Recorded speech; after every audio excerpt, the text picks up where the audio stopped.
अपनी प्राण प्यारी राज दुलारी सुकुमारी पार्वती को गोद में लेकर के मैना महारानी बड़ी सुंदर शिक्षा देती हैं। और यह शिक्षा केवल मैना महारानी नहीं दे रही है, सब माताओं को यह शिक्षा अपनी बेटियों को देना चाहिए। क्या?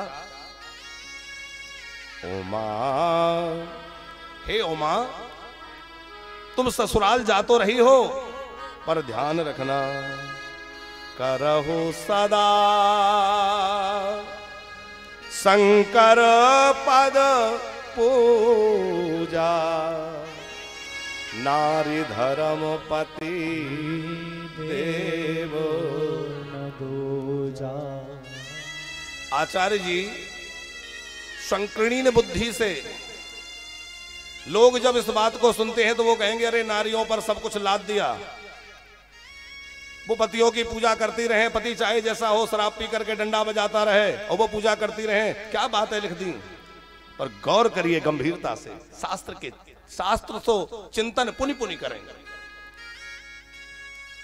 यदि वह कन्या ससुराल में जाकर पति परायणा होगी तो वह सदचरित्रा होगी, और सदचरित्रा होगी तो उसके द्वारा जो संतति होगी वो तेजस्वी होगी, पराक्रमी होगी, धर्मपरायण होगी।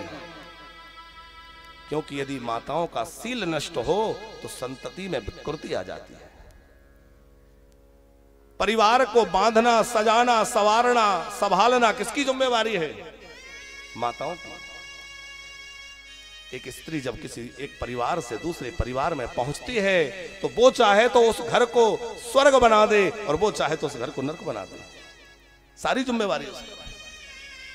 बड़ी विशेष जिम्मेवारी नारियों पर है, मातृ शक्ति पर है। इसीलिए बार बार उन्हीं को कहा गया है, जो जिम्मेवार व्यक्ति होता है उसी को कहा जाता है। आचार्य जी कथा करवा रहे हैं, इतना बड़ा आयोजन हो रहा है, जो जिम्मेवार होगा उसी से कहेंगे भैया देखना जरा मैं आता हूं। वो गैर जिम्मेवार से क्या कहना, पता नहीं कहां बातों में लगा रहेगा, क्या हो जाएगा। ये लोग माने पुरुष लोग हो सकता है गैर जिम्मेवारी से अपने धर्म में कभी च्युत भी हो जाएं, पर माताएं जो है वो धर्म को धारण करने वाली हैं। इसलिए बार बार शास्त्र ने माताओं को कहा है कि तुम लोग ध्यान रखना, तुम यदि सही रास्ते पर रहेंगी तो अपने आप पूरा परिवार सजा रहेगा, संवरा रहेगा, बंधा रहेगा और सुमार्ग पर चलता रहेगा। अपनी प्राण प्यारी बेटी पार्वती को हृदय से लगा करके मैना कह रही हैं, शिवजी से कह रही हैं, मेरी बेटी बड़ी सुकुमारी है। नाथे उमा ममो प्राण समो ग्रह किंकरी करे हूं,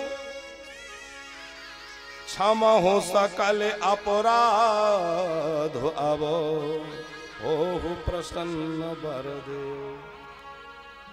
क्षमहु सकल अपराध, कौन से अपराध?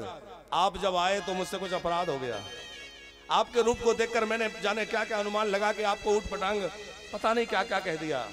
मेरे उस अपराध को क्षमा कर देना और मेरी बेटी को अपनी गृह किंकरी बना लेना, अपनी सहचरी अनुचरी बना लेना। शिव जी से प्रार्थना की और बेटी को सुंदर नारी धर्म का उपदेश दिया।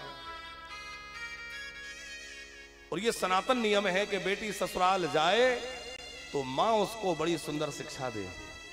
ये शिक्षा ना दे कि बेटी जरा सी कोई ऊंची आवाज में बात करे तुरंत फोन लगा देना। देखो बेटियों के लिए हम लोग हमेशा तत्पर रहते हैं। यदि बेटी के जीवन में कोई संकट आएगा तो माँ बाप नहीं आएंगे तो कौन आएगा? लेकिन इसका मतलब ये नहीं है कि उसके घर में बार बार ताक झांक करके छोटी छोटी बातों पे नोक झोंक होने पर हम पहुंच जाएं, उसके बसा बसाया घर बिगड़ने लग जाए। उसको समझाएं, बेटी ये तेरा परिवार है, अभी तक मैं तेरी माँ थी, ये तेरे पिता थे, लेकिन अब वही तेरे माता पिता हैं। तू जो प्रेम हमसे करती थी, जो आदर हमें देती थी, वह उनको प्रदान करना। और हमसे तो कोई अपराध हो भी जाए तो हम बेटी क्षमा कर देते, पर वहां बहुत सावधान रहना, क्योंकि बेटियों पर एक कुल का नहीं दो दो कुलों को संभालने की जिम्मेवारी होती है, दोनों परिवारों को लेकर चलने की जिम्मेवारी होती है। मां को समझाना चाहिए बेटी को कि ससुराल में कैसे रहना है। आचार्य जी आज इस बात का बड़ा अभाव होता जा रहा है। उस अभाव के कारण जो है घरों में कलह हो रही है, और उस अभाव के कारण माताएं सुंदर शिक्षा नहीं दे रही। ये हम किसी पर आरोप नहीं लगा रहे, ये वास्तविकता।